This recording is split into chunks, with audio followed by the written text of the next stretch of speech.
கலைஞரின் 101வது பிறந்தநாளை முன்னிட்டு பாளை வடக்கு ஹைகிரவுண்ட் சாலை புனித அன்னாள் மனவளர்ச்சி குன்றியோர் காப்பகத்தில் உள்ள தொட்டில் குழந்தைகளுக்கு உபகரணங்கள் வழங்குதல் மற்றும் மதிய உணவு வழங்கும் நிகழ்ச்சி நடைபெற்றது.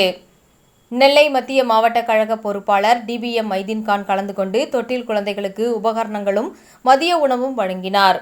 மாவட்ட துணை செயலாளர் தர்மர், தலைமை செயற்குழு உறுப்பினர் பேச்சு பாண்டியன், நெல்லை மாநகர கழக பொருளாளர் பூக்கடை அண்ணாதுரை, மாநகர இளைஞர் அணி அமைப்பாளர் கருப்புசாமி கோட்டையப்பன், ஆதி திராவிட நலக்குழு மாவட்ட அமைப்பாளர் நவநீதன், மாவட்ட பிரதிநிதி கார்டன் சேகர், வட்ட செயலாளர்கள் ஆவின் கல்யாணி, கதிரேசன், உசேன் மற்றும் திமுக நிர்வாகிகள் ஸ்டீபன், தொப்பி மைதீன், மணிகண்டன், ஜபருல்லா, செல்லப்பாண்டி, ராஜகனி, பிரான்சிஸ், பிரிட்டோ அலெக்சாண்டர், மகளிர் அணி நிர்வாகிகள் தேவிகா, பவானி ராஜ்குமார், பூங்கனி, ஏஞ்சல் உள்பட பலர் கலந்து கொண்டனர்.